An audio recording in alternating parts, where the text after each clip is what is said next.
Welcome back to Matt Chat, everybody. I am here with one of my favorite people to talk to about Survivor. Honestly, just to talk to, period. Frannie from season 44. How are you doing today? I am so good. I love to talk to you too. So this is awesome. We got to Stop. Oh hang my out a little God. bit in New York. I'm getting a Mhm. lot of Tegwyth chime in. This is good. This is great. I know. There's nothing better than the two of us just gabbing away. It's like so much fun. And this is Yes. always like, I think we've been doing doing a show together at least once a season, probably since Yeah. like 45 or 46. Like Yes. Very consistently. I love very it. consistently. This is my touchdown point in the season to say, and what does Tegwyth think about this? I do need to know. So yeah, And I very think important. this is a fun one to talk about because not only did I think that some people were down on episode 5, I actually liked it. I thought it was a little bit more interesting because I feel like we'll talk about this later, but we got some conflict. You know, we got some Yeah. things that we don't typically get, honestly, in the new era that often. But also because this is a preview, I think that this is a big one for us to talk about because so much is about to change and so much is about to happen, something new that we really haven't seen before. So Yeah. I'm really excited to, get into the nitty gritty with you. Before I do that, though, everyone listening, make sure to like and to subscribe to the specialists. What else? Become a patron. All that good Ooh, stuff. Yeah, do it we all. love a patron. We love a patron. We love. But Frannie, before we get into this episode, how are you feeling about this season overall? I know some people are feeling a little bit down, but what are your thoughts? Yeah. So I think that we can perhaps all agree that it has had a bit of a slow start. I think it is hard to watch one tribe and then now, even as they've done the swap, really one person go to tribal so much. And we really, really saw that this episode for poor Sophie. I mean, she's exhausted, and it you can't help but also feel a little exhausted watching her go through this. But I will say I have so much hope for this season because the first 2 episodes in particular, I laughed harder than I have in years at Survivor. Like, these people are genuinely so funny, and I think that they've fallen off a little bit because, as Jeff has said explicitly, it is hot. They are just especially exhausted. You can see that in how many clips they have of them napping. Like, I don't think I took a nap once, and so I'm like, dang, they must be really going through it. So it's gotten a little more slow, but I know that these people are so much fun, and I feel like, okay, get a merge feast in them, get a couple rewards in them, and then the second half of the season, I feel like we're just gonna rock it off. Yeah, I'm excited. Yeah, totally agree. I also have been saying a lot recently that like I didn't, and I never was able to put this into words or whatever, but I think that it's way more. It's a bigger deal for me for it to be more interesting post-merge than pre-merge. Obviously, Totally I want agree. the whole Yeah. season to be super interesting, but Yeah. like I think that we see time and time again really, really interesting and crazy and fun pre-merges turn Mhm. into a more kind of expected post-merge. And Yes. even like one of my favorite seasons, like David versus Goliath, towards the end there, like Mhm. I'm just like, yeah, okay, I kind of saw where the cards were going to fall. I kind of knew what was going to Yes. happen. Yes. And so I also have high hopes because I think that you're right, seeing the same people go to tribal council, seeing everything over and over again, it's like beating a dead horse, pardon Yes. the crude expression. But, Oh, no. it's just like we kind of know what's going to happen. And when you go to Mhm. tribal council so much, you're just like, whatever I can do to stay the next day. You're not going to be playing this like crazy game because you want to Yes. continue on in the season and you're going to do whatever Yes. that takes. Yeah, well, and the other thing that I expect we'll talk about a lot today is I feel for the people who've been going to travel so much, also really feel for the people who haven't had a chance to go yet, because you can tell they have so much pent up energy to play the game, and there's a lot of potential that's building. We're going into another tribe swap, which is actually insane. But the new Kelly tribe, who didn't get a chance to go to tribal together, Right. man, they were brewing a lot over there. And so I'm like, I'll just let them all go to tribal, let them vote somebody out. So I do think that once everyone finally does come together, there will be a lot of energy and a lot of game that people are ready to play. And I think that'll make it so fun for us to watch. Because yeah, sometimes people do really gas out in the beginning and like get all their survivor energy out, and then it gets a little sleepy. So Yeah. I'm totally fine with this flipped, slow to start, build into something great. situation. Absolutely. Now, when these two tribes were when you know they did the swap originally and these two Mhm. tribes were split up, did you feel like one tribe was going to do a lot better than the other? How did you feel about this split? Because I thought it was going to be like honestly, one didn't seem too much stronger than the other from what I saw, and I was like, I think that everyone is going to go to tribal council. So the fact that one tribe Mhm. went twice kind of shocked me. Yeah, so the thing that I noticed with this most recent episode, so looking back to like original Hina, who really just Mhm. dominated, like so Yep. impressively. Again, funny. I feel like a lot of us before the season started were like, Hina's gonna be in trouble. And they really just said, like, F you, like we're so good at these challenges. But on that tribe, I feel like Jason was really the puzzle powerhouse. And I noticed since the swap, neither of the immunity challenges had a puzzle. And so I was Mhm. like, oh, okay, that was really the powerhouse. And he is one of the Hina folks that swapped over to new Hina. And so I think that changed the balance a little bit where somebody who's wicked strong like MC is on New Kele and then is helping them dominate in these really like strength and agility based challenges. So I feel like we had the tribe swap, but there was also a little bit of a script flip in terms of what they were being asked to do in the challenges that allowed the more like physical new Kella to dominate. But like at first glance, I didn't think that it looked unbalanced. But as they continued, I was like, okay, yeah, they really are going to win anything that's more physical, which is a Yeah, bummer. absolutely. And I think that like, I think a couple people had been saying this because of the swap. Seeing the swap be a 4-2-1 for both Yeah. groups was a little disappointing is not the right word, but I really wish that this would have been a time we could have seen a schoolyard pick, or something Yes. like that. Because I'm Ooh. not saying it would have been a 3-3-1, but I do think a schoolyard pick in that instance would have been so interesting to see, like to Mhm. expose some bonds, to be like, how, what are we doing? But then also being like, hey, if we're able to choose from this whole group, we've seen how everybody has done in challenges. Maybe I'm not Mhm. choosing my alliance member. Maybe I'm choosing somebody who's just like MC, who's just incredibly Yeah. strong because maybe Yeah. she's going to help us actually win the challenge. How do you think that they Mhm. should incorporate schoolyard picks back into the game a little bit? I love a schoolyard pick. I also think when tribes have not had the chance to go to tribal council, schoolyard pick is like training wheels tribal council. Yes. It's like your first opportunity to kind of draw some lines about who you like and who you don't like. I would have loved that. I wonder why they've gone away from it. Is it like a time suck? Is it people feel bad because they didn't? I mean, at least on 44, it's not like they did one and didn't show it. Right. Like we just had They rocks, did rocks, do rocks. one at a certain point. I cannot remember what season it was, but I believe they did do a schoolyard pick for a reward or something, and then they didn't Okay. show it. And I remember the reason I remember this is everyone was like, "How dare you not show us a schoolyard pick?" And Yes, I think they we've showed been it like an begging. extra scene. Like we really want it so badly. Yes. Um, but it's something that I must be because it's a time suck. But Yeah. no shade, no tea on a season like this where Yeah. 90 minutes You is got a time. you've got the time, and it's just because we're seeing the same tribe go back to tribal council over and over again. It Yes. if Yes, yes, if yes. we were seeing more tribes go to tribal council, I think that I'm a huge proponent of the 90 minutes. I love it, but Yeah. one tribe to tribal council over and over again. Yeah. What are we showing with the other two tribes? Like, what are we doing here? Yeah. We've got some So wiggle room. We we've really got do. some wiggle room. We've got some extra time. Actually, going into this episode, I don't know if you remember how you felt last week, but I really thought it was the way the editing was going, even at the beginning of the episode, and the way the commercials were happening. I Mhm. really thought it was going to be the new Kelly that was going to go to tribal council this week. Oh, this week. Okay, interesting. This past like last, sorry, episode 5. Okay. Because there was just something about the way they were talking. I thought the whole Jawan Savannah thing was there to throw us off, which it kind Totally. of was. Yeah. But like, I really felt it was going to be them because I guess we'll Yeah. get into it. Shannon and Sage.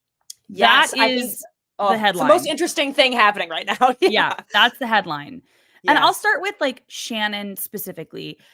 She played pretty hard. She, Yeah. even Steven said, "I need my coffee," quote unquote Yeah. coffee before we Yeah. start talking gameplay. Is that something you felt going into Survivor, playing the game really hard, really early, literally early in the day? Was that hard for Yeah. you to take or Well, okay, it's so funny because as I rewatched the episode last night and as Steven was saying that, which by the way, I love Steven, he's so funny. I really love his So funny. confessionals. I had the exact opposite feeling in terms of like starting the game early in the day.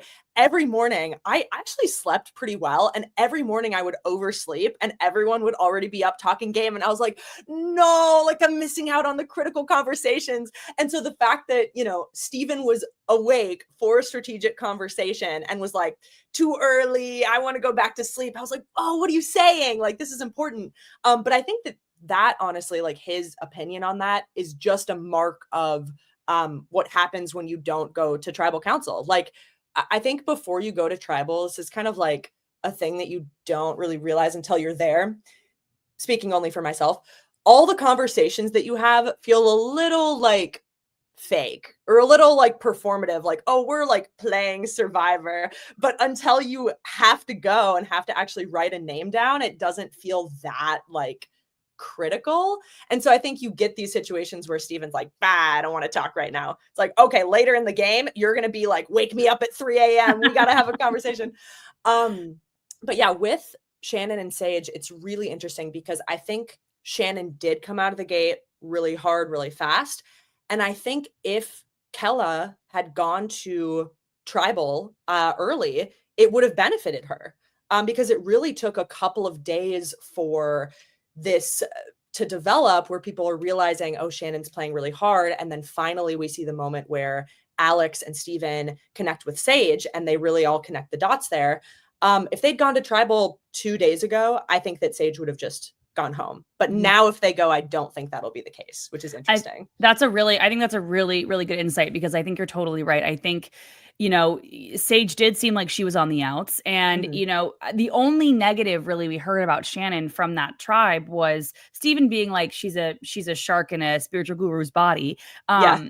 And, that's not even necessarily a negative. It's just something that he needs to keep an eye out on because he's seeing that, she can play really hard, but that doesn't necessarily mean you're going to get rid of her as soon as possible. But now people are connecting the dots. The time has, gone against her. I also think that I talked about this a little bit with Rachel last week where we were talking about like, if you don't have many other conversations with people and the only time that they talk to you is about strategy or like it's all of a sudden you're like, oh, how was your day? How's it going? And also I have this idea that blah, blah, blah, blah. Like it feels very unnatural. Yeah. That's something that's very obvious because, you have all these natural conversations. And that's kind of what I'm feeling like what's happening to Shannon here. Because I think that like, while she's having good conversations with like Christina and MC, and Alex, I don't think that she was having like really like grounded conversations with specifically Steven. Totally agree. And I think that like her being like, hey, I've got this idea. Steven's like, and good morning to you. Like also like, and I also have a personality. I'm not just here for a vote or whatever. You know what I mean? And I do think that it's a little bit of that. Because I mean, also obviously we're watching this edit, but like it just very much, it feels a little heavy-handed and not so natural. Do you think that that's like could be the case at all? Yeah. Oh, I totally agree. I think that the person who Shannon has had the most genuine and grounded conversations with is Christina. Like we saw this moment where they were talking about Christina's mom who had died, and that seemed like a really like bonding conversation. And Christina is clearly the person who is most stuck on wanting to work with Shannon and really liking Shannon. So like when you take the time to do that, it actually sets a really important foundation for strategy. The thing that I will say for Shannon though, where I'm like, I gotta give her some grace on this is like, sometimes in Survivor, when you like identify somebody who you feel like is on the same wavelength as you in terms of how you want to play the game, you kind of do just want to jump into strategy. Like I had that feeling on my season. Like when we merged, I found a couple people where I was like, I think you think about the game the same way that I do. And that's such an exciting feeling, especially if you're Shannon and you've been on a tribe with some people that you maybe didn't connect with as much, like Sage, who hasn't talked any strategy to you. I think it's hard not to just jump in. So I see where she is coming from with that. But yeah, the downside is it doesn't always hit if the other person isn't feeling it. And it was interesting on the rewatch. I really noticed that kind of everyone seemed pro Shannon except Steven. It really wasn't until Steven had his little moments with people individually that he kind of pulled back the veil and made everyone see what Shannon was doing. But I think if he had kept that impression to himself, the plan that Shannon was describing, this like group of mixed from all the original tribes, would have probably come to fruition. Like people Yep. seem to feel good about that. Yeah, I think that's so interesting because I don't think that we see this that often where everyone is feeling really good about somebody and then like one or two people turn the tide against that Yeah. person. I think that we Yeah. see it the other way around. I think that we see like people feeling bad about somebody and then everyone's like, and then we see one person or two people be like, well, actually, I think that blah, blah, blah, blah. And it can Yeah. turn the tide in a positive way for that person. And I think Mhm. that it's incredibly interesting because Stephen kept saying like, in another world, I think that I would get along really well. And I think that I like Mhm. her a lot and all of this stuff, but it just seems like these are the two on the bottom. I think that Sage is somebody that I would rather work with. Maybe it's because I think that Sage is playing a really interesting game. Um, Totally agree. Yeah. Kind of like almost a little bit like Carolyn in a way. She's Do you know what I so mean? similar to Caroline. Where Yeah. she's so smart and you can tell that she has really good reads and she's so smart, but then she's kind of I would love to I mean maybe we never hear an exit interview until the very, very last day, and that would be great. But in her exit Yeah. interview, I would love to hear whether or not that's like purposeful or if she's like playing up a part of herself Yeah. just to kind of like downplay maybe her strategy. Um Yeah. Yeah. this was Sage's breakout episode. I loved it Oh, so much. yes. This is what I'm talking about, where I was like, you start the season and these people are so funny. And then we lost some of those moments. And this episode, I was like, oh no, no, no. They're still so funny. Sage is just Because hilarious. I think I was in the middle of a thought and I completely lost it because I was like, Sage. Yeah, yeah, yeah. Yeah, where But were we going with that? We were talking about Shannon. Oh, Steven turning the Steven, tide on yes. Shannon. Yeah, yeah. Steven, yeah. And I think that it's so interesting that like he didn't go to the group, the larger group, and be like, hey guys, we're feeling weird about Shannon, right? He like pulled people aside and then he was like, Yes. I totally see where you're coming from, but don't you feel like a little like he met everybody on their level? It felt like, Totally. and I really Yes. liked how he did that because again, I don't think it was coming from malice. I don't think it was coming from anything Mhm. else. I think it was just Mhm. genuinely like, I think that this person is going to be dangerous in the long run. And how Mhm. can I mitigate that now Mhm. where, I've got all of these people and it seems like everyone's getting along, but how can I do something about it? And I really think that he did a quite amazing job at, Yeah. turning the tide. Yeah, and this was also, I mean, this could have been editing magic. We're being shown things in a specific order, but it seemed like he started with MC, which is absolutely the right move. Start with your number one ally who is Mhm. most likely to be on the same page as you. And then in the conversation with him, MC, and Christina, it was kind of MC taking the lead on being like, Christina, we should really be nervous about this, which was perfect because then people, if they gather in a group and talk about this, won't all have this impression like, oh, Steven is really the only one who Mhm. is anti Shannon. And then the other thing I really loved was how he approached that conversation with Alex, because like you said, like if that whole group had gotten together, Christina, MC, Steven, Alex, and had been like, we're sus on Shannon, right? We don't really like this. I could see Alex feeling alienated Mhm. and feeling like, oh man, that's somebody I actually really connect with. Maybe I don't want to work with this bigger group. But because Steven really did that individually, and very like, I don't know, gently or Mhm. subtly, I feel like it just made his bond with Alex stronger Mhm. and really like brought him into something. It's like bringing someone in with a secret. Like, I don't really know about Shannon. Like, Yeah. let's talk about this a bit. Yeah, I thought it was like so well done. And also big props to Steven, because I think especially early game survivor, you haven't gone to tribal yet. There really is this fear that prompts you to want to go with any plan that is presented to you, especially one that will, keep you in the majority. And so I think it's pretty cool that he thought to himself, I actually don't trust this person. I'm going to take small steps to keep her out of my plans, as opposed to just yes anding everything that came his way. Yeah, I thought it was, I think Steven, I think it was a very good episode for Sage, but I also think that we saw so much smarts and so much savvy from gameplay from Steven. And I think that, to me, the big part that kind of highlighted how good Steven was doing with all of this was that Alex conversation, because I think there's a world in which Steven could approach that conversation and make it seem like, oh, you think that Shannon's on your side? Oh, wow. Yes. You know, you can, and it wouldn't be that obvious, but like, I think in Alex's situation, you could feel, well, he's the only one from his tribe. He could feel dumb for getting got by Shannon. And I think that Steven, the way he laid out the information, he was like, man, yeah, she's really good at all this. Like, how are you feeling? And Alex is like, well, yeah, I was feeling pretty good about her. And they lay it out in the sense that, like, me too. Like, I thought that too. And I think that it really could have played differently in Alex's mind, and then maybe even gotten Steven and Alex to go against each other. But it was so brilliantly laid out between the two of them. I thought it could have gone really differently, but I thought it went really, really well. And I think that's why I'm disappointed a little. I'm disappointed that this group is not going to go to tribal. Like I guess I saw that there's like we know the groups for the next episode. I did not see if like Steven, Alex, Sage, Shannon, like, are they all still together? You'll be happy. So newer Kella is I said newer. Is Shannon, Sage, Steven, and Jawan. Oh, so interesting. Interesting. It's gonna be really, really interesting. And then while I'm at it, just so I'll talk about this later, but newer Hina is Rizzo, MC, Savannah, and Sophie with an I from Miami. Oh, okay. Ooh, rough for MC. Okay. I know. And then new Uli, or newer Uli, whichever one you want to say, is Christina, Alex, Nate, and Sophie with an E.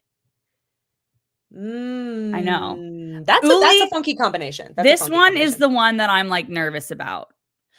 Nervous about from a challenge perspective, or from sorry, let me rephrase. I'm most interested to see go to tribal council, because like I'm nervous, uneasy about what will happen. That's the biggest question mark for me. Because, well, also, we've seen so little of Sophie with an E. What is she thinking? What's she up to? She doesn't want fruit, and she made herself a hat, and like, that's all I know. I want to know more. She is an engineer for that hat. Yes, I think she also made Christina a hat too. So good.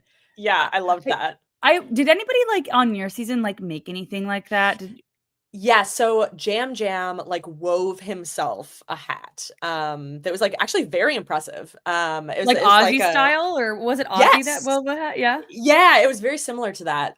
So that was very impressive. I don't think we were just running around being weird. I don't think we made anything else. That was really the like craftsmanship of the season. How hot was it out there for you guys? Was it hot, really hot for you guys? So that's the thing. It's really interesting how the weather changes, and also how the weather is so different from the even seasons to the odd seasons, because it's, you're separated by about 2 months for filming. It wasn't really that hot. I feel like I wore a sweater most of the time. I mean, it is unforgiving when you're in the middle of the day in a challenge in the sun, but in general, it was much colder than I expected. So it's honestly hard for me to understand just how intense it is for them, because if it was hot all the time, it's like that just adds a whole other element. And really, this episode, the one where I was like, man, that would suck, is the bags journey challenge that Nate and MC did. I mean, that looked absolutely grueling. That was brutal. Yeah, that was really brutal. I was like, that's just cruel. But yeah, I think that it does seem like there's something extra crazy happening with the weather this season, because Jeff said it, but I was noticing Jeff is sweaty this season. Sweaty Jeffrey. Really, and it's like he's looking hot. So yeah, it's especially brutal. I think that like let's talk about the journey. Now that you bring that up, like let's talk about so journey, MC, and Nate. And before we talk about the journey, I want to say my man Jawan was my winner, is my winner pick for the season. I'm nervous about him this next episode, but Yeah. that's okay. But rigging a rock draw, my guy, let's go. Yeah. Okay. I will say though, that was so funny because he was like, I feel like that was a little revisionist history. I do believe that he put the white rock on top, but don't most people rifle around in the bag? I was like, who just dropped? That's like Nate's fault for just drawing the one on top. That Do was you crazy. think that Juwan like winked and we didn't see, like he was like winking at Nate, be like, yeah, top rock. Yeah. Yeah. Draw the top one. Perhaps, yes. Yeah, I mean it didn't really add that much for Nate in that he does not have an advantage, but I guess they no. kept it away from Jason, which was the overall goal.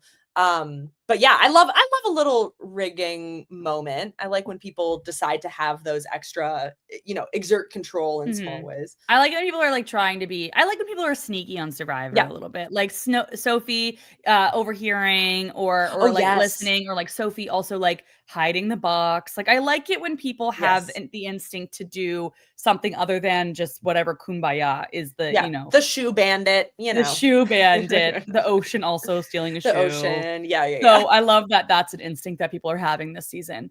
But we go to the journey, and this is the first journey of 2 that the vote is gone this season. So that's, I will say, being episode 5 and being 5 episodes in and having the first journey where automatically everyone's vote is gone, I was okay. I'm okay with that. Like, yeah. And there's like we've seen a lot of journeys in the past where your vote is gone and it is essentially up to chance to get your vote back. I mean, the bags looked incredibly hard. They did have a lot of time. Even at the end, there was more sand in the top of the hourglass than in the bottom. So I think they did actually make it achievable to get your vote back. Though maybe that was also because MC is like it's insanely strong. Yeah, that helped. But it seemed achievable. It seemed like, it's like the sweater savvy back in the day when it was, it's achievable. It's still not fun, but it's achievable. And they, decide. And I will say, when we were watching, Ryan, my partner, he halfway through, he was like, this is so weird. Survivor's not going to just have no upside. I bet you it's on a crate, and I bet you that there's a thing on the crate. He literally called it like almost verbatim. It was crazy. That's so fun. Because I'm watching, I'm like, man, that's a big stack of bags. That's crazy. Like, whoosh, no awareness. I didn't even, and I was like, oh, I bet you there is something. And then immediately it was like exactly how he said it. And I was like, have you seen this before? Like, what is happening here? It was crazy. But I think, and their instinct is exactly what I would have done. Let's get most of the pile done. Let's work together, especially because they had spent so much time getting to know each other. How did you like that instinct from Nate? Yeah, loved that. I thought that was really good because I think that it's really easy in a moment like that where you're both so gassed to just be silent. And it was a little awkward when he started, when you're like, tell me fun facts about yourself. That's sort of it's an awkward lead in, but it did seem like they really connected. And I genuinely think that that'll be helpful moving forward. And I like him. I think that Nate was just really so smart about this whole journey. Like he took a look at this. He had a couple of important thoughts. He was like, this is going to take a long time. I'm going to utilize this time well. And then when the advantage comes into it, I really like the immediate awareness that he is not going to be the one who finds the advantage. It's really like a know yourself moment. And I think that he really finessed that really well. And also, after spending probably an hour with MC, I think you can probably recognize that she is a beast. She wants to exceed physically. She also really gives that she's a hard worker and likes teamwork. So I think he read all of that and understood that he could float this idea to her of doing all but the last bag and that it would actually work. Because I think there are a lot of people who'd be like, F that, I'm done with this, and would not agree to this proposition. Yeah. Now, correct me if I'm wrong. The thing also said like all of the bags had to be done no matter what, right? Like the advantage, if you got the advantage, if the bags weren't done, was the advantage still null and void? Do you remember? Oh, good question. I think that my impression was that if they split, somebody finds the advantage, that person has the advantage and their vote back. And Okay. then the person who did not find it has to finish the bags in order to get their vote back. And I mean, I would assume that at that point, the first person who found the advantage could continue to help the other person if they Got wanted it. to. But my impression is that it was really on them, which I mean, they've been doing this for a long time. They both know how much that would suck to be Yeah. on the hook yourself. Yeah, you're right. You're right. I just googled it. You're right. Yeah. So if they found That the is okay. advantage, they got their vote back, and the other person has to finish the sandbags alone to keep their vote. So the other person can't even help Yeah. with the bags. Oh, alone. Yeah, it Oh has to be god. alone. Yeah. That's So horrible. so yeah, it would be absolutely brutal. So the idea of, hey, let's get all of them done. Wait Yeah. until the last one. I even like that they brought the bag halfway. Like in Yeah, my head, I that was was so like, cute. just wait until one, and then you guys go. And they were like, no, we're bringing it like very close to the end, so that really all they have to do Yeah. is walk about 3 feet. I Um, love that. I also love the, like, I like how in their minds, like, as soon as it crosses behind the crate, it's done. So it's like, get it as, close yeah, as it's you close. can, like How the close? curtain's gonna come down. Yeah. Exactly. That's I funny. also loved it. Like, I really, really, really want Nate to drop the pink hair pics. Like, Oh, yes, I need lip that ring, pink hair. yesterday. Like, Yeah. what's happening, Nate? Let's drop the pics. Let's get on it. Let's You talk can't about this say that. more. You can't say that and not give the people what they want. Yeah, yeah.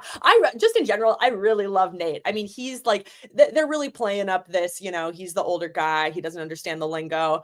I love the ASMR mention during the episode, mukbang. That was really funny.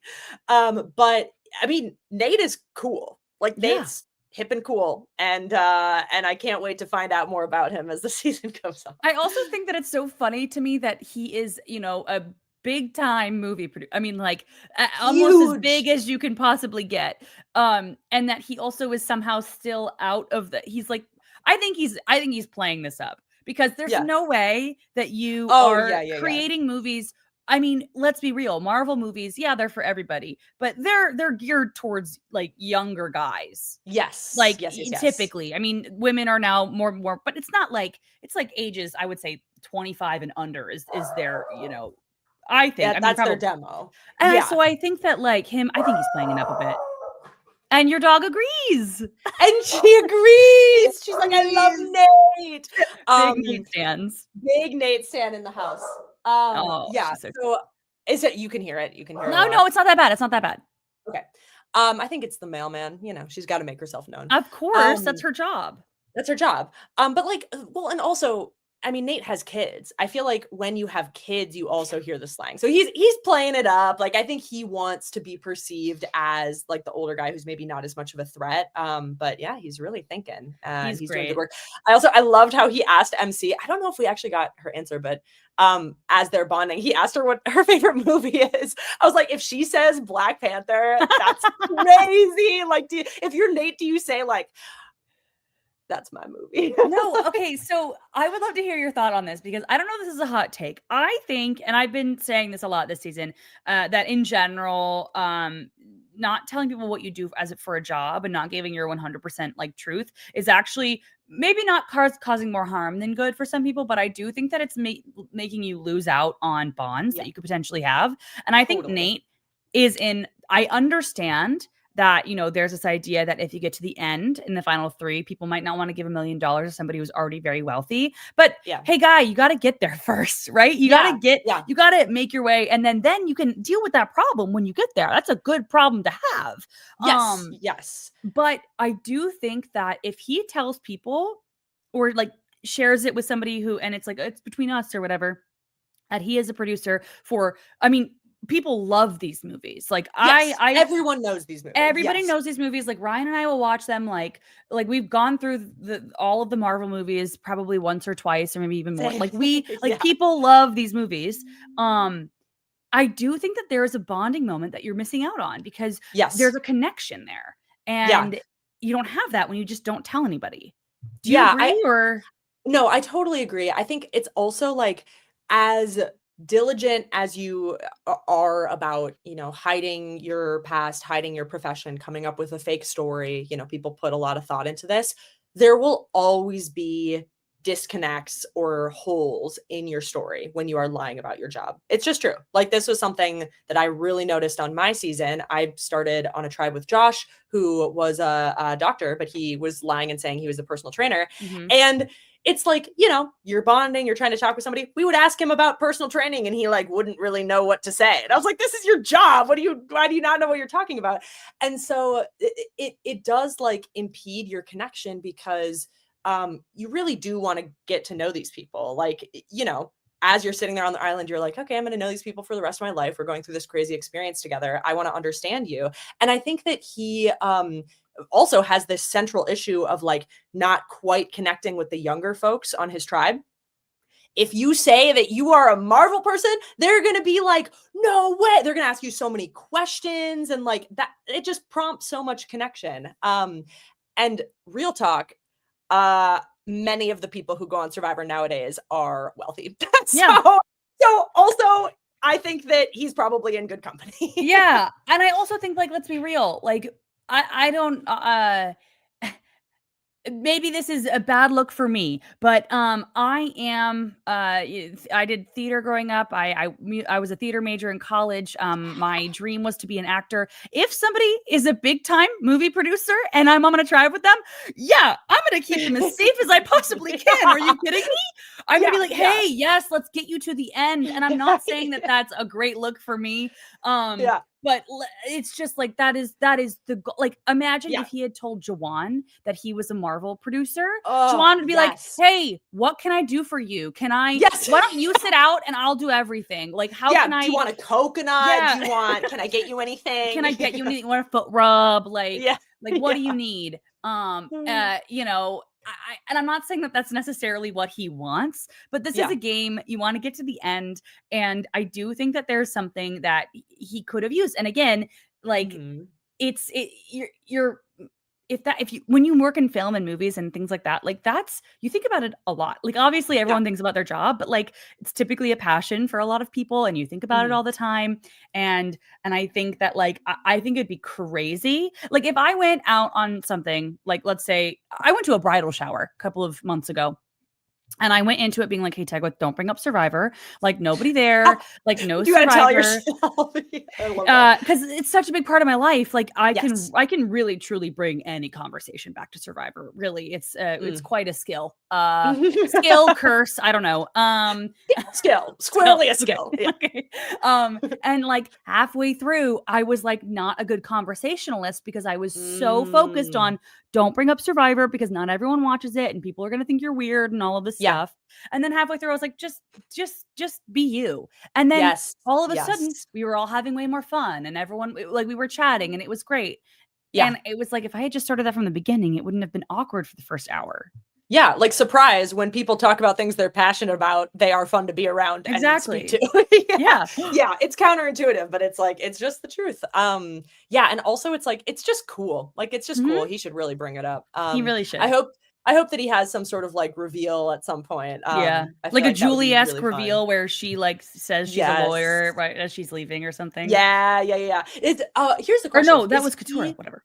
Sorry. Katurah, yeah. Oh yeah, did Julie? But Julie, I think Julie said she. I think she said she was. What, didn't she? I don't think she did, because I think she said. No, she didn't. She said to Katurah, you should go to law school.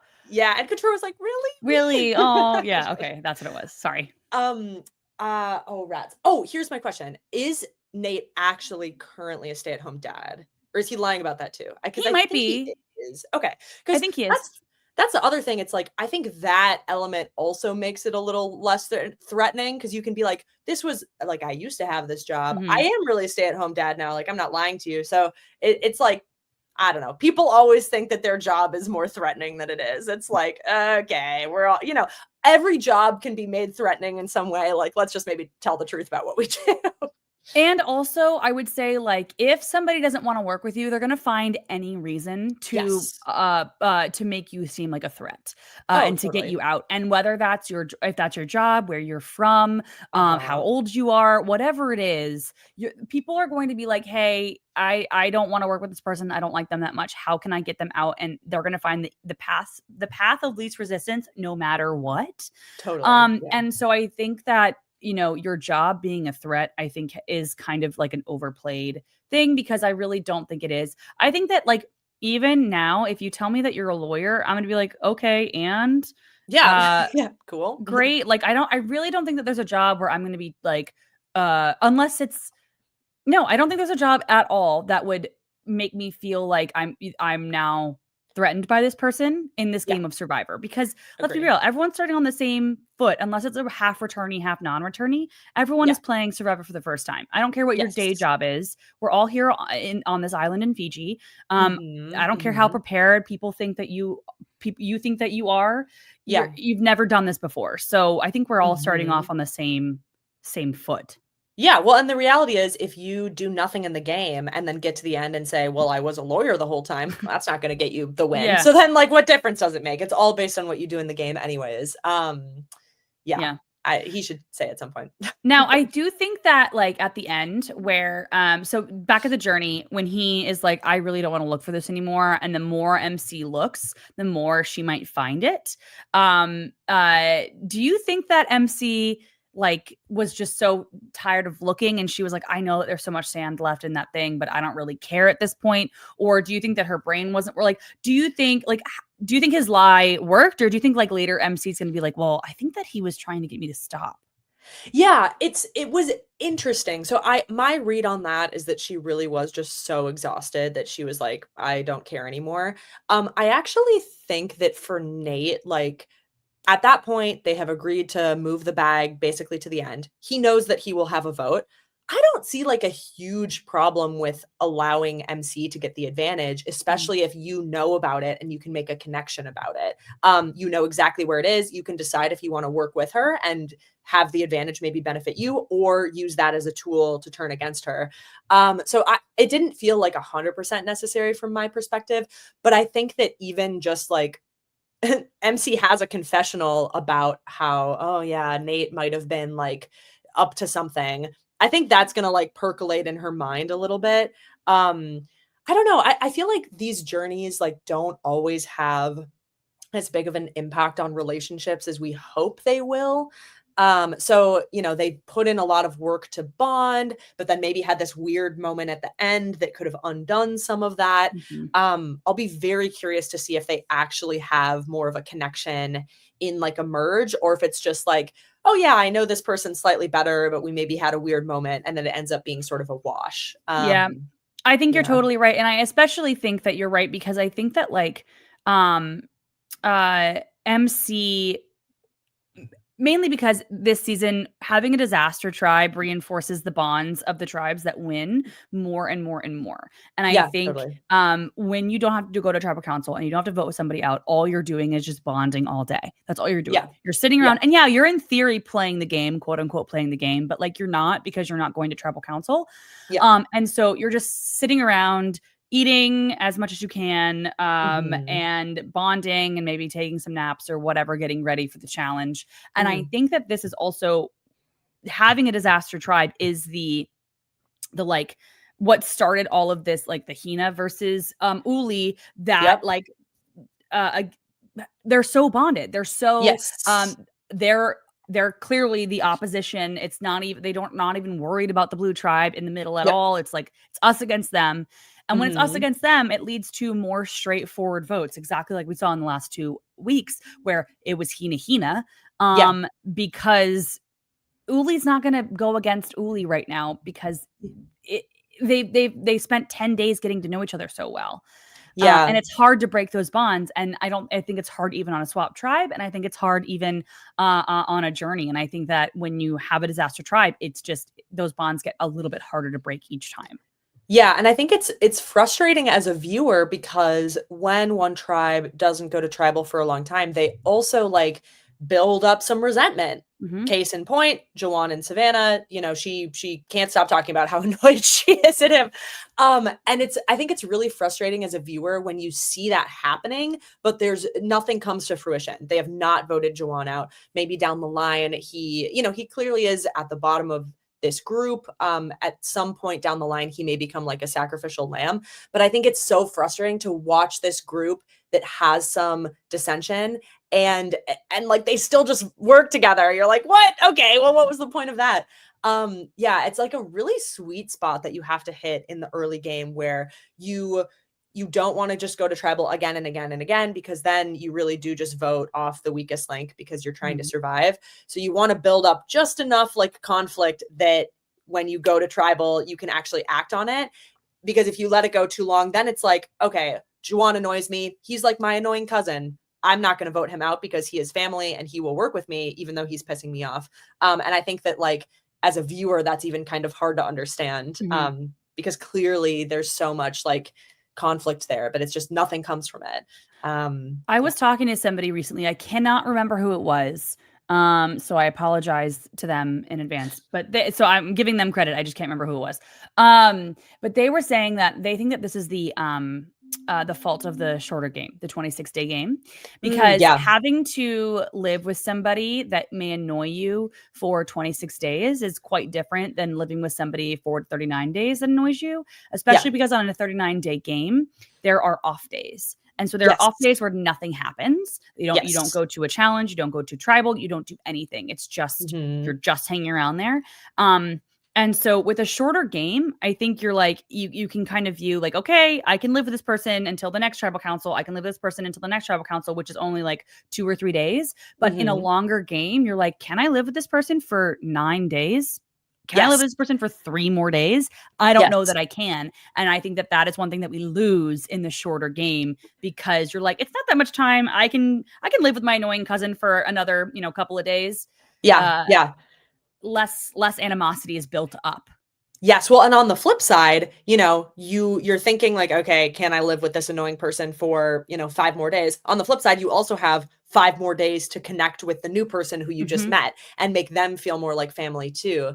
The other thing is like, I feel like we can see this juxtaposition on this current season because of the tribes that have not gone to tribal. The new Kella, which we were just talking about, Sage and Shannon, that dynamic is so interesting. There's a lot of moving parts there that I want to see play out in a tribal. The amount of time that they have had together is like the normal amount of time just between tribal councils in a 39-day season. And so when there's more space, there's room for all of these interesting interactions to happen, because you don't just go with your immediate impressions of people and vote based on that. So I mean, there really is something lost there. I feel like for me, I mean, we had like, I don't know, 2, maybe 3 off days while I was there. And those days, like, kind of a lot of movement would happen, and who was talking to who, where the bonds were. And you don't realize that necessarily when you're watching the detriment of having everything be so quick back to back. Yeah. So I think that's interesting that like, I do think that in like if Juwan, if there's a merge or something and it's now, or not if, I mean, there is going to be a merge, but if Juwan and Savannah are just swap together, into smaller and smaller tribes, go to the end, it's only 3 tribes of 1. This is a completely different show now. Jeff's like, we're changing it up. We're changing it completely. But I think that if Savannah and Juwan ever reunite, I think it'll be very interesting when it becomes an individual game. And yes, Savannah will want to most likely stay with Uli strong, but like at some point, Uli's got to go, So I think it'll be interesting to watch that play out. The other thing, since we're talking about Savannah and Juwan, we talked about how Steven really kind of set the tone of people being suspicious towards Shannon. I feel like same exact thing happened with Savannah and Juwan, because I think even in this episode, Rizzo made a comment like, I've actually had a pretty good relationship with Juwan, but because Savannah is sort of like the queen bee of that group and really is annoyed with him, she's like setting this standard that he is on the bottom. We're all annoyed at him. I don't think Nate has ever had a particular problem with Juwan, but it's interesting to see on these 2 tribes, there's really one person who has a problem with somebody and is like disseminating that information, and it's working. Like everyone is getting on their page. it's kind of scary. Like, poor Juwan, he really just like shot himself in the foot with that whole Yeah. bag thing. Oh my Yeah. gosh. I know the bag and the bottle. Did that ever happen to you when you were out there? Did you ever accidentally like grab somebody else's stuff, or is it pretty obvious? I mean, the water bottles all look exactly the same. I think the bag thing is pretty crazy. I mean, he had to remove, you're taking clothes out of the bag. You don't notice that you've got like, and also Savannah's tiny. Like you're Yeah. holding up like a child's pair of shorts, and you're not like, is this my stuff? This doesn't seem like my stuff. Yeah. So I think he's a little like absent-minded, perhaps. But yeah, it's weird that it's just her too. It's Maybe so there's a weird. subconscious But thing he happening. genuinely it genuinely feels like an accident. Like, I don't Yeah. like, I feel like we would have had a confessional of him going like, "Oh, I'm really trying to mess with Savannah's head, so I Yeah. keep, like, grabbing your stuff," which is real. I feel like people will do that, right? Oh, totally. But, Yeah. like, it genuinely feels like, "Oh, wait. Oh, no. Oh god, it's her Yeah, bottle. her How did that again. happen?" No. Like, it Yeah. genuinely feels like a big mistake. Yeah, big But, mistake. hey, Um, big mistake. But what it's it funny. what did you think of his, this is fast forwarding, but since we're on Jawan, his, like, random comment to Jeff during tribal about feeling, like, not so good in the big group or feeling I don't know, he really seemed to be holding a lot of paranoia.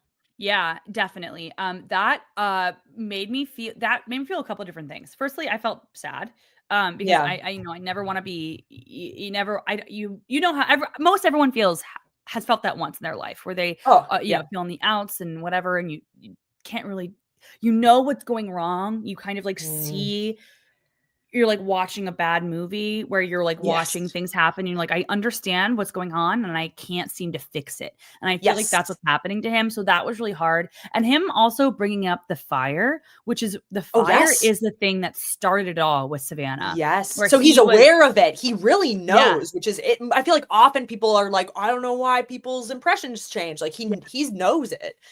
And I also think that that just shows in the game like this, like, something that really it shouldn't be that big of a deal. Mhm. Him not being able to make fire, he internalized that. Him internalizing that then made him have this, like, outburst, or, like, this frustration, and then Mhm. not even him not making fire, the frustration is Mhm. what kind of started this snowball effect between him Mhm. and Savannah, but it's like what there's nothing really you can do about it. You're like, I don't want my tribe mates to see like that I'm weak, and then you just keep internalizing it and you keep internalizing it, and you can't really Yeah. talk to anybody about it. You don't Yeah. know anybody. You can't be like you don't want to show any weakness, especially on a 6-person tribe.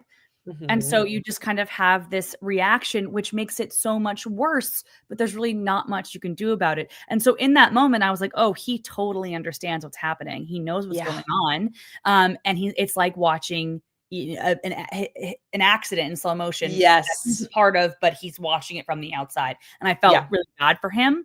But it also made me happy that he was so aware. And I Yes. do think that that was something that I kind of am glad he brought it up because Mhm. he's like, "Hey Mhm. guys, I know what's going on. I understand. I see this." Yeah.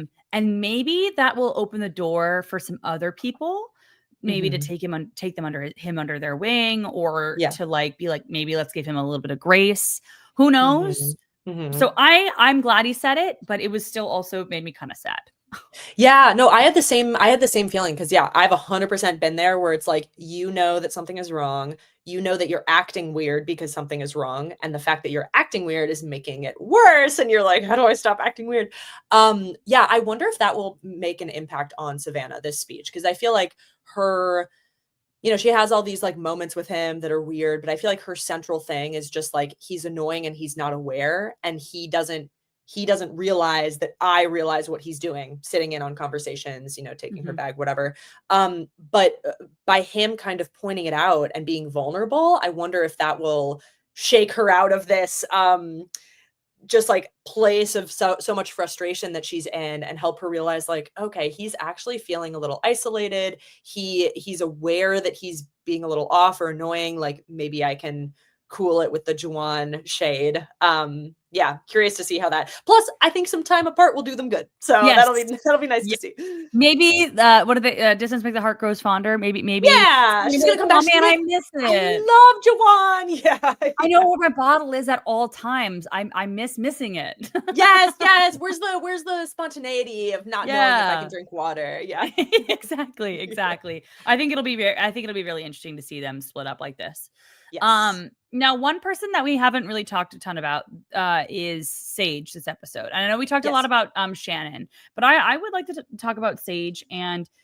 And Gabe tweeted this, and I could not agree more. Gabe tweeted this. He basically said something, not verbatim, but like Sage is giving a masterclass on how to play the game from the bottom Yes. on a tribe that, you know, after a bad swap for you. Yeah. And I could not agree more. I think that she is playing everything so well because it's not like she's just gossiping for the sake of gossip. She's not spreading things for the sake of just yapping. She is... it seems like everything is premeditated. She's thinking about, hey, when is the best way to say this? How is the best way to say this? I'm not going to bring this up unless somebody brings it up to me. And then when they bring it up to me, then I'll be like, oh my God, wait, you see this too? Great, amazing. We're going to have this bond. But then I really, really think telling about Rizzo's idol was the best choice she could have made. Loved that. That was so good. Because I think if in that moment, her only pitch to them had been negativity about Shannon's playing you, Shannon's being performative, whatever, it would have landed with some people, landed less well with other people, especially like Christina. But her offering up something completely different that is a separate show of trust and being able to highlight, I know this thing, Shannon knows this thing, and she hasn't told you. Oh, it was so good. I was so proud of her. I was like, that's perfect. It was so good. And I also think it was really, really good because she said it when everybody was there also. Yes. So she didn't have to pick one person and be like, don't tell anybody. Or, you know, she said it to everybody at one time so that no one could like spin a story about her. Nobody could change it. Nobody could be like, hey, she told me this, but she told me not to tell you. Like there was no a space for misinterpretation here. She told every single person. She laid her cards out. And I think that she did it in such a brilliant way. And I think that I saw some people online like mad that she betrayed Rizzo. Rizzo's not there. Rizzo was not there. She's got to do what she's got to do. And she felt that she was on the bottom of that other tribe. Why would you not betray Rizzo in that moment? That's crazy. Yes. I actually kind of, and I said this previously, I actually thought it was wild that Rizzo told everybody on his tribe that he had the idol because in a tribe of 6, there is 9 times out of 10 a core 4. As Rob Sesonio says, if I hear the core 4 one more time, but there usually is a core 4. And that means if there's a swap, something happens, and if you're on the bottom, you typically feel like you're on the bottom. Not everybody, but you know, you get the subtle hints or whatever. All information can be used against you. And the fact that MC could corroborate it in her head and be like, yep, that's exactly what it sounds like. She's not making this up. I thought was brilliant. Yeah, I also think that for Sage, to me, this does feel like a mixture of gameplay and just personality. Like she's so quirky, but she's very genuine and she's really like a straight shooter. And just like you said, I think the way that she approached this in the full group, no ambiguity, it leaves people with the impression that she is very trustworthy. She will tell you how she's feeling. She will, be honest with everyone as part of a group. And I think that like that direct comparison to Shannon, who has had all these individual moments that are, on a spectrum of like less genuine to more genuine. Right. You want to work with Sage. You looking at these two, it's so clear like Sage will go with us, and if she doesn't want to go with us, we'll be able to tell. She'll say something, whereas Shannon will run off in a million different directions and we won't know how she's going to react. So yeah, I just feel like she has set herself up as such a useful ally.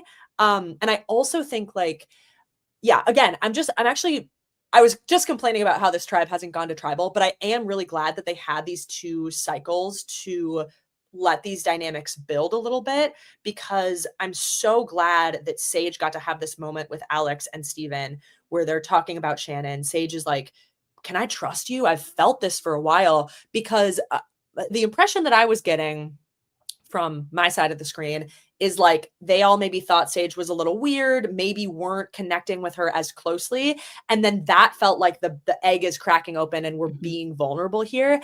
And yeah, I just feel like she played that so well and is really well set up for the next episode. I agree. I also think that like there are tribes that everyone obviously everyone has to go to tribal council, but there are tribes that I'm glad don't go to tribal council early because I do think that there would be casualties. Totally. Because I think that there are some personalities who do better over time than Yes. automatically like right away. And I think Sage is one of Mhm. those people. Yeah. And so I'm very glad that she was on a strong tribe because I do think that she probably would have been an early boot, and I think that we would have.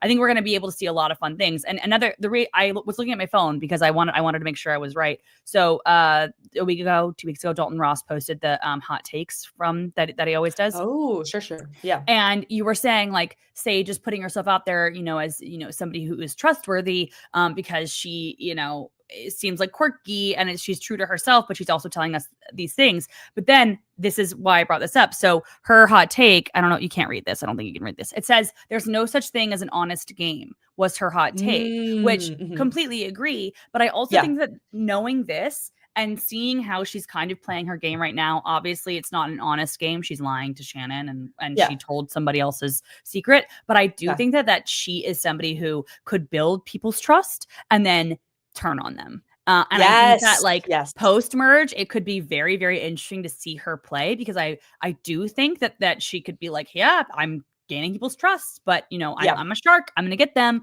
or whatever. I think could be really, really, really fun to watch. Yeah, and this is again, yeah, glad that she hasn't had to go to tribal yet because I think when you can set this foundation, whether from your personality or you're playing something up, set this expectation that you're not playing the game super hard, but she's actually thinking really hard. I think that sets her up so well for the Yep. future because she's gonna when they all merge, she's gonna go back to old Uli and they're gonna think, oh, we've got Sage. Sage didn't go and strategize with old Hina. That's crazy. And yeah, she's just gonna be like a quiet killer. I'm really, really excited to see her play. And yeah, let her cook a little bit. And I love that she's on with Shannon again in this new tribe. I That'll be know. I'm great. like so excited. And I also think like one thing, I think that like it's also playing this kind of strategy. And I'm not 100% sure that she is, but I think that she is where she's like kind of, she's quirky and she's kind of playing Yeah. into that quirky, but the strategy of almost like making people think that you're not playing super hard, but you are. I think is Yes. a really, really great strategy. Yeah. It might not always get you the W, but I do think that it will get you far. But I Mhm. also think it gets you a lot of um love from the fandom. And when you go Yeah. out there, you're not doing it for that. You're doing it to win and all that stuff. But I think that there's like for example, Carolyn, Yeah. or even Andy, right? Like these people are from their castmates' perspective may not have been playing the hardest game, but then Yeah. with the confessionals and all of this other stuff, the fans will see the full, picture or a Yes. more full picture. And it's kind of like a no lose situation because you either go to the Mhm. end and you win, or you go to the end and you win in the eyes of the fans.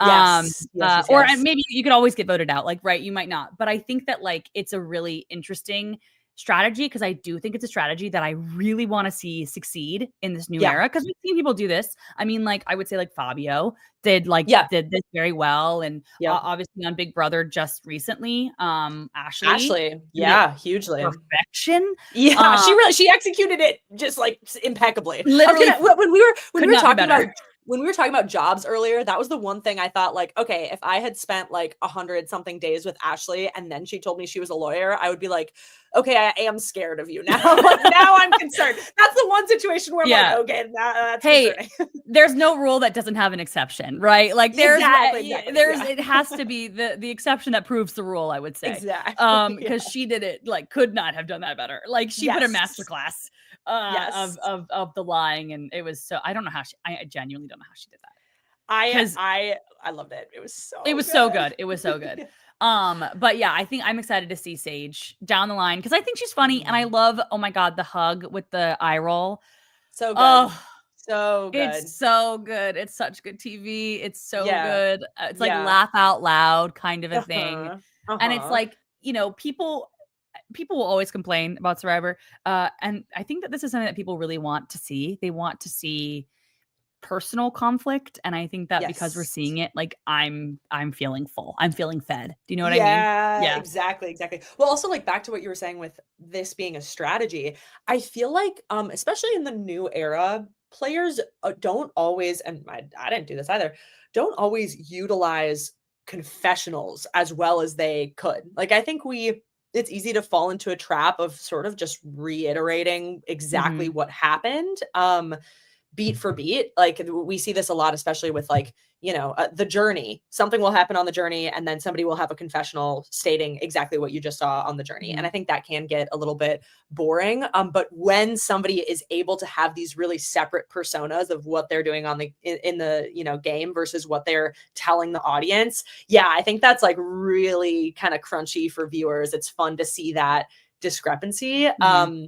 And I think that players should be a little more willing to do that. Like air it out in the confessional and then be whatever version of yourself you need to be when you're playing, because it's like you said, fun for viewers and will help you get at Yeah. least a good way far in the game. Yeah, if I am ever on Survivor, I think that my I would absolutely growing up, my mom was a teacher for me. Uh-huh. She was, and so Same. we went to the same school, and so going home, we would have the car ride home, and Oh it would be yeah, like a debrief, and I the would just debrief. like vent to my mom, and she would Uh-huh. vent to me. And then we'd get home and my dad would be like, "So how was your day?" And both of us would be like, "We just talked about it. Like, sorry you missed it. Yeah. Sorry." But I'm somebody that I need to talk it out in order for me to move on. And I move on really, really quickly, but I need Uh-huh. to say it out loud for that to happen. Oof. And I Same. know that like if I was on Survivor, I would go and my confessional, I would be like, "Oh God, okay." And I would start Yeah. spilling everything that's frustrating me and all the Uh-huh. stuff. And I do believe I would need to like maybe mend some bridges after the show airs, because I just need to Yeah. if I get it out of my system once, I usually never feel it again. It's usually one Mhm. and done and then I move on. But then the problem is it's on film forever. So I know that, and that is the danger of this strategy. Might not be good for the friendships afterwards, but yeah, hey, but if I it feel wins me that $1 million hard. or whatever, I guess you gotta do what you gotta do. Yeah, you can mend the bridges. Yeah, That's yeah, okay. yeah, yeah. The ones that want to be mended will be. Yeah, exactly. Okay, so we have a new episode tomorrow, and as we've been Yes. teasing a lot, that we are seeing a swap. We're seeing something that we have not seen in the new era. Now, before we Insane. go into talking about this more, how are you feeling about this kind of change that they're making? This new not strategy. What's the word? A double Structure, swap. I guess a double format? swap. Thank Yeah, you. double swap. Structure. How do you Yeah. feel about this? I love it. It is really like a, pull the rug out from under the fans moment, because it's like this is what we've been complaining about, is that, oh, we know the format, we know exactly what's going to happen, and Jeff says, actually, you don't. Like Yeah. we're going to 3 tribes of 4. I think that my fear is that 3 tribes of 4 has a lot of the same trappings of 3 tribes of 6, in Mhm. that there's nowhere to hide. A weaker group will just go to tribal again and again. But I can't imagine that we're going to be in this structure for very long. It's really going to be like 1, maybe 2 votes. And so I love it. I think it's so fun to just like put them all in a jar and shake them up one more time before the merge, because they have been really set in their ways. The Mhm. groups that are working together are sticking together, and I think it's great to have one more challenge to that before they're really like let loose into the true game. And usually it's a merge at 11, right? Let me think about that. Yeah, Because because it's a it's jury of usually 8. 8. Yep. And So how I many are think there that now? that's Yeah, 12. it's just So they're one at vote. 12. So I think it's just genuinely one vote. So we got this question Crazy. earlier, which was from Amanda Logan. When do you think that there will be, or when do you think, wait, what are the words? When do you all think there will be a true merge or still a mergatory this season? There we go. I got through it. Yeah. I think it's going to be I don't think it's going to be a mergatory, because I think Mm. this is in place of the mergatory. I agree with that. Yeah, I agree with that. You know what? Okay, and here's another question. This is a fear that I had watching the promo, and maybe this has been confirmed. Do we know for sure that it is actually new tribes and not just like a 3 group mergatory? Okay, so this is the storyline preview Oh, for the perfect. episode. So the Perfect. episode's called "The Devil's Shoes." A Ooh. major shakeup. I know, I love that. A major shakeup hits the game when two tribes turn to three. New tribe members size each other up, but with only 4 players on each tribe, there was not much room to hide. Then heat and exhaustion take a major toll on one castaway on Survivor. Wednesday, October 29th. I looked the commitment to the voice at the Oh end. yeah, oh That's yeah, oh good. yeah. I went all in. So I think it Okay. is. Does It's seem three like tribes of real. 4. Yeah, confirmed. Okay. I love that. I think that's so fun. I think that, Jeff knows that Mergatory got a little tired. It was crazy when we first started it, but now it's a little old, and it's just really so devastating for the person who goes in that spot. Like, it sucks to watch. It sucks to put yourself in their shoes. So yeah, I think this is like different and fun. I'm Yeah. I'm I'm very excited to see how it plays out. I'm really excited to see it play out as well. I also want to say, if you don't think that Survivor fans are just going to be mad no matter what, I posted when these tribes were kind of not announced but figured out. I Yeah. posted a video on TikTok, and everyone's like, "Anything but a real merge. They'll do anything but merge. We hate blah blah blah." And I'm like, okay, guys, I get what you're trying to say. I know you want a real Yeah. merge. I think that this means we're going to get a real merge because Yes, they- patience. I Yeah. don't think they merge at 12. I don't think they've ever merged at 12. Now, I mean, maybe have they done a jury of 9? Maybe. I don't know. But like, I think that Not this that I is a can real remember. merge. And I think a double swap where, the new Uli that we were talking about with Sophie and who it's Sophie, Alex, Nate, and Christina, like that's gonna be so interesting to watch play. Yes, yes, that's crazy. Yeah, I mean, I feel like the last time we spoke last season, I really went on a rant about this, about how Survivor fans will be mad at anything. It's like, I think it's really good to go into this show that we all love. Let's all agree about that, with like a sense of openness and curiosity. Like, they are giving us something new. We've been asking for something new and different, and I think it has so much potential to be really, really fun. And so, yeah, people be complaining. Just wait and see. Let it show Yeah. you how Let how it exciting it can be. Yeah. and I think that this could be, again, I think this could be very exciting. I'll re-say the tribes one more Yes, time. yes, yes, So yes. the Hina, the newer Hina that I'm calling new Hina, whatever you want to call it. No, no. Rizzo, Sophie with an I, Savannah, and MC. So in this So, group, I'm a little nervous about MC, but she she also has an has idol. a Beware. Oh yeah. Oh, rats. Okay, so she will have to find it on the new beach, Hmm. which may be hard without a buddy. As Yeah. I think everyone, Rizzo really had a buddy. Who had it? Alex. He still, or no, he played his. He But had he he had he had a help. buddy. I think somebody was helping him, I think, Yeah, right? I think both Sophie and Jake were helping him. Well, Yeah. Sophie questionably was actually not helping, Oh, but yeah. No, and um and and Jeremiah was helping. Yeah, everyone oh was yes, yeah, helping. it was a it was really, actually, yeah, there was very much a group thing on both ends. Yeah. So, man, ooh, okay, that does put her in a tough position, because if they lose, she will immediately have to disappear to go deal with this, Yep. which only gives that group more time to talk through why it Yep. should be her. So for her, I hope she would realize this, because she seems quite astute. Like, as soon as that swap happens, even before they go to a challenge, she has got to make those bonds as fast as she can. As fast. Um, Yeah. Now, but I my don't know that they're yeah. going to tribal council though, because this group is pretty strong. Yo, the Uh, Sophie is so gassed though. that is Sophie true. is That's gassed, true. and Savannah is really small. So if there's Yeah. any like physical component, well, And okay, Rizzo can't do puzzles if it's a puzzle we're yeah, cooked. So Rizzo has the worst puzzle sensibility of anyone I've ever seen. So they might really be in trouble. Um, okay, interesting. Okay, so that's Nunu Hina. and then Who new else do we have? Kella is Shannon, Sage, Steven, and Jawan. And so I think this is Hmm, a Shannon this situation. is a I think Shannon that it magic could moment. be I Do think it you could be remember, did Jawan really connect well with Shannon on original? No, I don't know that they did. I no. feel like Jawan Because and Shannon Sage was kind of connected about feeling on the on outs. the outs, and because Shannon was a part of the core 4, and I think Right. that Right. so Right. I think that that could be a bad for her. But here's the thing, and Yes. that Ryan brought up a really good point. I really thought it was gonna be Shannon last episode. I thought Shannon was gonna be the boot Same. last episode.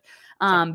Like I was like so certain. And Yeah. then Ryan said, I don't know. We've heard from 2 people that they call her a shark, but she's pretending to, be more spiritual, and that's how people will like her. And the Yeah. other person that said that was Savannah. And so Ryan thinks that maybe Oh. Savannah will also have a part in voting her out, because we heard that confessional from Savannah.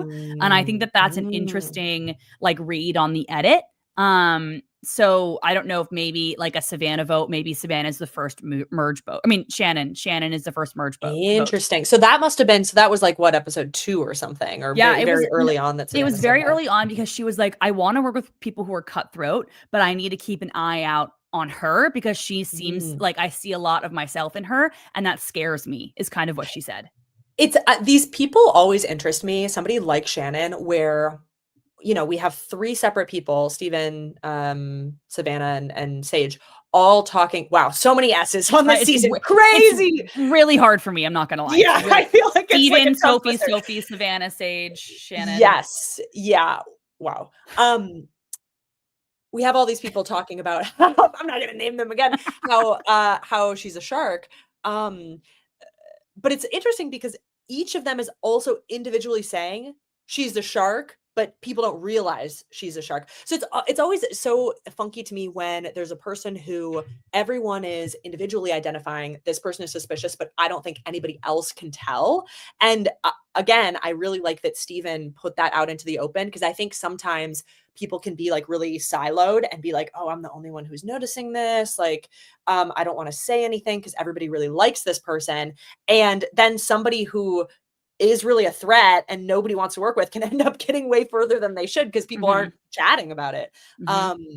Yeah. Okay. That's a really interesting edit read. I could see that, because Savannah does really seem to want to work with people who, will go along with what she says, and who she can kind of put like the responsibility on them, or the ownership on them. Like, she seems to be doing that a lot with Nate, kind of having like influencing him for what she wants to happen, but having him make the final call, so she can point and be like, Nate said that. Okay, so maybe that group may not go I to also tribal. could see, like, if they do merge, and say Shannon is still there, I could very much see Savannah thinking that, like, oh, I was close with Shannon, I've now met Sophie. Sophie Yes. is my new Shannon. I don't Yes. need Shannon anymore. I don't think I have the same. I think that Sophie is slightly less threatening than Shannon. I can Yeah. cut Shannon, because I think her and Sophie do have bonded so much. Yes, they clicked immediately. That's why, I mean, this is 2 episodes ago, but it really cracked me up when New Hina went to tribal, and it was between Matt and Jason, and Matt just like whoosh, no awareness, immediately put Sophie's name out there, and I was like, dude, you can't tell. Like, they're obsessed with her. They're They love obsessed with her. her. Yeah, so I could see that. I could also see, I think Shannon is acting really buddy with her new tribe. And even though there's a lot of suspicion there and people aren't maybe buying it, I think Savannah will be able to feel that energy when they all come back together. And I could see her going into a paranoia spiral of like, oh, Shannon has made all these other bonds, and now I have my new number one, Sophie. I don't need her. Let me get her out before she gets me. Ooh, very interesting. Okay, Yeah. so that tribe potentially not in trouble. Yeah, And then this is the mystery. this is the the mystery one where oh wait, have I done yeah, we started. Okay, so this is the mystery one: Nate, Sophie with an E, Christina, and Alex. And I genuinely, gun to my head, have no idea what would happen. Not a So single here's clue. this is this is really an edit read. I almost can't fathom that they go to tribal because of how little we've seen of Sophie with an E. And honestly, very little Christina. of Christina. Very little of Christina. Like, Yeah. and Nate and Alex, we've seen a lot from both of them, but they've never interacted. Yeah. Yeah. Wow. I What it's would a tough. even I have no idea. Like, because I mean, Sophie and Christina seemed to work a little together, but I will Yeah. also say Christina threw out Sophie's name in the first episode or the Yes. second episode when And then MC MC went and yeah, told Sophie, but yes. MC didn't tell Sophie that it was Christina. MC was kind of blaming it on Matt Oh. because she wanted Matt to go, it felt. So in But the it was edit, Christina who but it was originally Christina threw who out. originally threw out Okay. Sophie's name. But I think that MC wanted to work with Christina, so I don't think that she was going to put the blame on Christina. I think that she was blaming Matt to be like, "Oh, look, Matt is so against you." Yeah. And now Matt's gone. And so I don't know that Sophie knows that. So that's interesting. And I mean, we've never seen the two of them talk alone. No. So in theory, they've had all this bonding time. They seemed to, they were together during, we haven't even talked about the whole chicken thing. I mean, that was Oh, like God. flavor text, but that was crazy too. That was crazy. But in theory, they've bonded. But I mean, the show hasn't told us that story at all. So No. I can't fathom that this group goes to tribal and then suddenly it's like, oh, you didn't know Sophie and Christina are number ones this whole time? Like, no way. I feel like, okay, here's honestly my impression of that group. I do think that Nate would be in trouble there for a couple reasons. Reason number one, they do all know that Nate just went on this journey. I think that they trust MC's story of what happened, but they might assume that Nate has a secret advantage that they don't know about. It's something to go off of. And because he's the only original Uli, I think that, that's the tribe that hasn't been shot at in any way. So I think it would just fall on Nate, and he doesn't know any of those people. He has no ground to stand on to get it off of him. Yeah. I think that's a really good read. Especially because Hina has down 2 in numbers, and it's 2 Hina in this tribe. And so if they go to tribal council, even if they might not be working close together, they might just be like, well, we can't just do a random Kele. We gotta get out an Uli, because that would just be hard. I think that's a really good read. I think now that we've talked about this, and I really thought that new Uli was going to go to tribal council, I now am kind of leaning now towards this newer Hina. I agree because we've seen so much from MC. Yeah. We've seen so much from Savannah and Rizzo and Sophie, all of them. Wow, but I can't imagine any of them going in this spot either. That would make me really sad, because I really like this whole group. And I think it would be really crazy to see MC go with an idol in her pocket, or go because she doesn't have a vote. I think Oh, okay. Well, if she plays an idol, is Sophie going? Is Savannah going? That's my question. So, okay, here's the thing. If so she gets her vote back. I mean, if she doesn't get her vote back, I think she's just completely toast. Gone. Yeah. If she gets her vote back, she gets the idol. I would hope that she would just play it. But who would she go for? I feel like she would try to go for Sophie, honestly. Or no, really? It would probably be either Savannah or Rizzo. You're right. Yeah, I feel like and she just learned about Rizzo having the idol as well. So maybe that would influence her to go Savannah for safety, or go Rizzo and just try to totally snow him. But a lot of firepower on that tribe in terms of oh my idols. Gosh. Yeah. I think we're in for a good episode. Something that I just thought of as well, because Rizzo had to go through this whole process, I feel like he will clock in to MC going through this process if they lose. I think that he is astute enough to realize what she is doing if she disappears, and could we get a shadowing situation like we've seen on previous seasons, like Rizzo being she's gone, I think that she's looking for the whatever. Could we? Yeah. And so that could be, I think, no matter what, this episode, I am a huge fan of the way that they're breaking up these tribes. I'm excited about it, and I do think that we're in for a good episode. I hope. Same. I'm just thrilled. It's just fun this is why the merge is fun. It's fun to see the cross contamination, all the new groups interacting, and either way we will get that. So that's great. Boy, though, if that group does go, Sophie is really is she curious, what's actually happening? I know. So this is an interesting question that do you think it'll be 2 tribes get immunity and 1 goes to tribal, or will 1 tribe be immune and the other 8 will go to tribal, either separately or together? I do not think they will be going separately. I think that because Jake has been medevaced, I think, and then they voted somebody out, I do not think that we're going to have a double vote this season. I think that would be hard to do, because then I think that we would get a no vote at one point, and I think that they wouldn't want to do that. So I do think it could be a group of 8 going, which could be very interesting. I love that. Because, and I usually don't like it when 2 tribes go together, but at this point, at a second swap, I think it could be really interesting and really fun. Yeah, though, I mean, okay, it could be interesting, but it also has the potential to erase what is exciting about the swap. If true. 2 tests come together and it's just oh, we have Uli majority again, we're just going to vote Uli lines again. Yeah. Yeah, Interesting. I didn't think about that at all. I didn't I'd be either. down for that. I'd be down for that. I wouldn't hate it. I wouldn't hate it. Now before we get to our award, I do want to shout out. I think that this is the edit's fault, not anything else.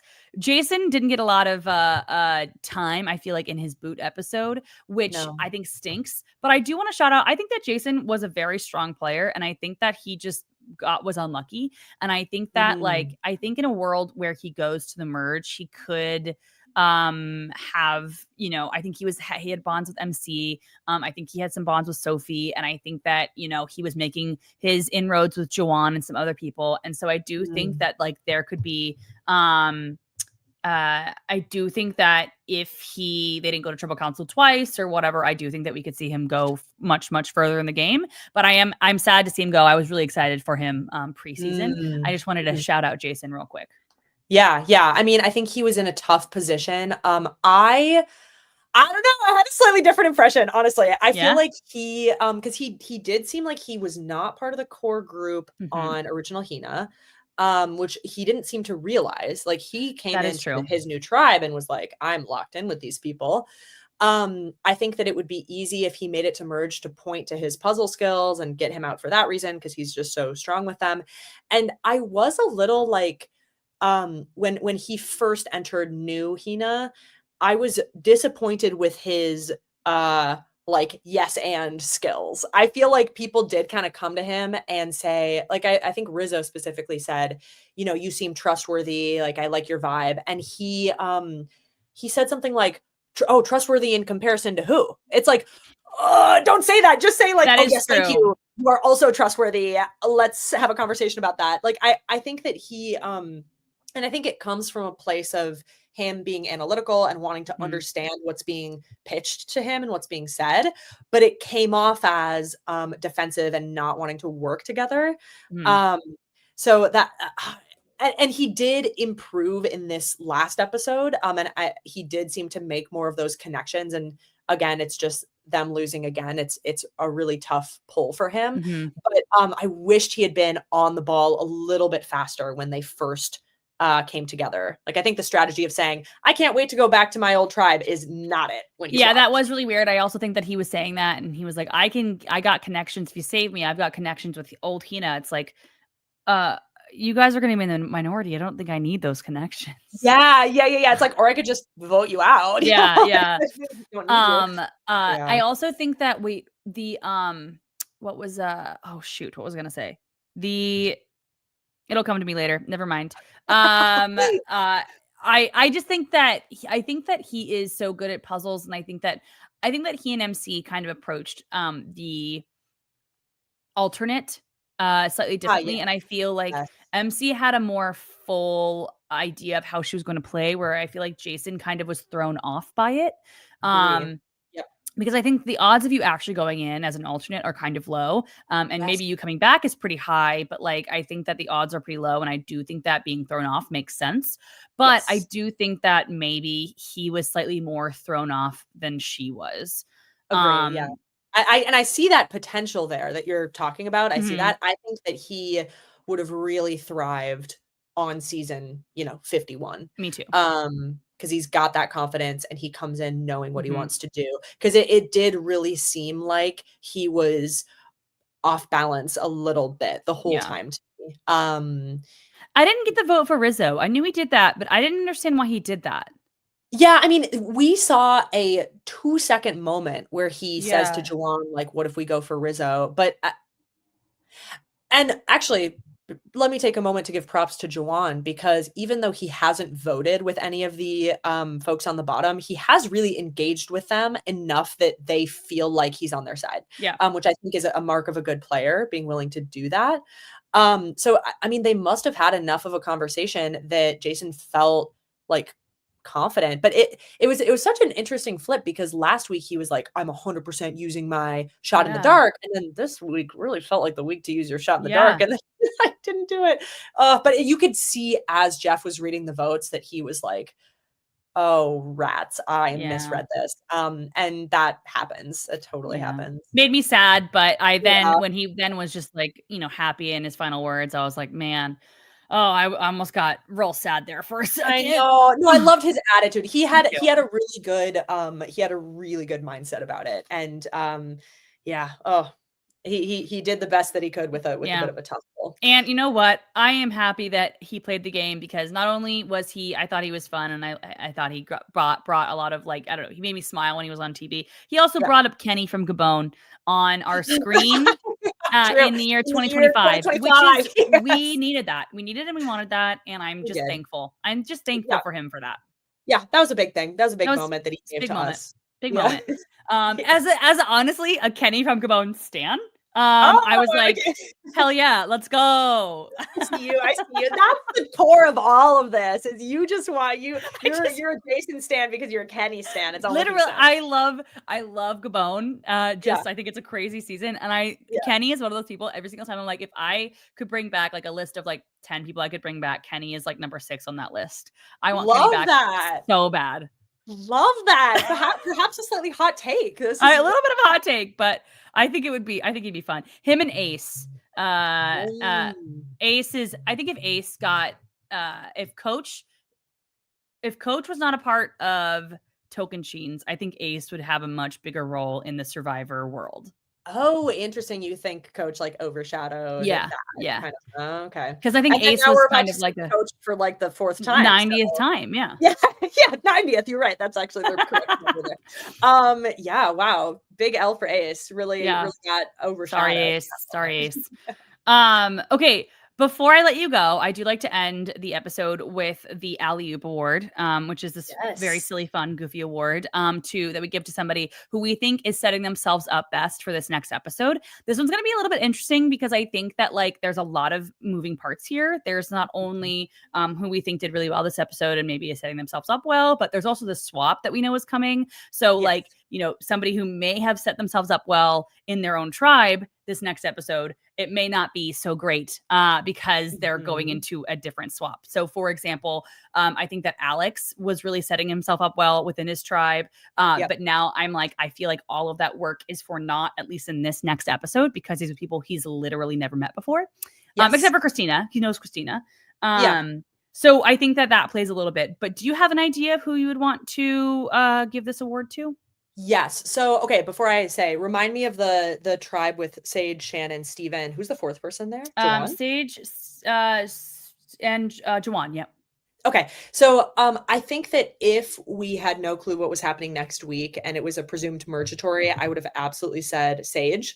And I do still think she is in a really good position. As we talked about, she played that kind of undermining of Shannon really, really well.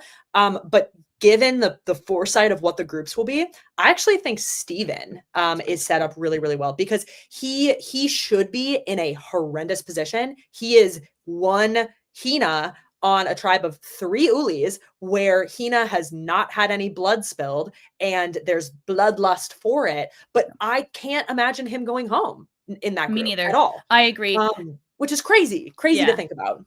I also agree because like, so going into this episode, I was like, oh, I'm going to get it to Sage no matter what. This was Sage's episode. And I think that it was still Sage's episode. But the more I talked about Steven, the more I was like, honestly, Sage would not have been able to do any of this without Steven there. If she had done all of this, and I do think that she made amazing inroads, like she did such a good job, but I think that her without Steven, like kind of like backing her up, it almost would have come off maybe a little bit more like petty or like her like grasping at straws. But because Steven was there and was like, I think that this is the case, and I'm getting my people on board for this. I think that he made it Sage's episode. He made it to be the door open to be Sage's episode. I think it has to be Steven because again, we're seeing those 3 together is crazy, is so exciting. And like, and I'm very excited to see what happens. If they do go to tribal council, if they don't, I think it'll still be interesting in the merge. But yeah, I think it's gotta be Steven. Yeah. And I think it would 100% be set up as, you know, Shannon thinks it's a Sage blindside. Everyone else knows it's a Shannon blindside. I mean, Steven, just like you said, Steven really like built the foundation from scratch this week for being suspicious of Shannon. And then Sage, great job, capitalized on that opportunity. But yeah, really the opportunity was handed to her by Steven. I would really love if those 2, Steven and Sage, worked together, especially with MC long term. I feel like that's actually like it is a very interesting combination of three. I think that Mhm. they're like actually quite like level-headed as Mhm. an alliance. So yeah, I hope that all three of them make it through this next kind of section of the game, because I would love to see how they move through the end game together. Me too. I'm really Yeah. excited. I think this post-merge is going to be really, really interesting. I think this Yeah. episode is going to be really interesting, but I think that the people that are still left in the game, I think have a lot of game left in them. And I think it's going to be Yeah. a really interesting to see how it all plays out. Because I think some people were down on this past episode. But I think the more you analyze it and the more you look at it, the more this episode actually gave us and set us Yes. up. I think we're set up for a lot of really interesting things. And I think that, Mhm. they're setting us up and the payoff is just going to be really, really amazing. Is what I Agreed. feel like. I hope I'm right. I hope I'm Yeah. right. Yeah. Um, I'm excited for it. They can't have given us all this Sage and I Shaman stuff know, for for nothing. Come nothing. on. I know. Exactly. Exactly. Well, Frannie, thank you so much for starting your day with me and chatting with me. It's always just so much fun to talk to you. Yeah. Because I think that you give me some really fun insights, some things that I'm not always thinking about, but then also we see eye Mhm. to eye on so many things. So it's really, really, really fun to chat with you. Before I let you go, where can the people, is there anything that you want to plug or where can the people find Oof. you? Anything like that? Oh, where can people find me? Well, I am at Hail the Veil on everything, all platforms. Though I do not engage on those platforms basically at all. But the thing that I will, but I'm there. The thing that I will plug is I have a D&D podcast with myself, Matt, Kane, and Carson, and a lot of special guests. We have finished an entire D&D campaign on that podcast. It's called Surviving the Dice. But the nice thing about D&D is that it is unmoored from time. So whenever folks want, you can go and listen through that story arc and you know that it's completed. So yeah, I would just plug that. It was so much fun to make, and it's very bittersweet that it's done, but it's all out there and can be accessed at any time. And we're also gearing up for a new campaign. We're recording very soon. Oh So my God, that's um, awesome. yeah, I love D&D. It's been like my big new discovery of the past couple of years. So that's my big plug. But yeah, Love. thank you, Tegwyth, for having me on. It's so much fun to talk to you about Survivor. It really does feel like, okay, we're chatting amongst friends here. Literally, Like, that's what it feels yeah. like every single time. Every Yeah, single time. 100%. Well, thank you so much for chatting. And everybody, I can't wait to talk to you guys next week. Obviously, it's just the classics things for the specialists this week. We've got the post episode thing and then the other thing. And so you should go and listen to all You're of the so good things. at promos. You're so good at promos. You're like, I'm like, and this thing and and that honestly, thing, there's maybe. the other thing too. So Yeah. all of the things, Yeah. you should go listen to them because they're all so good. Um, Everything that you could encounter, you're gonna love it. You're gonna mm, love mm, it.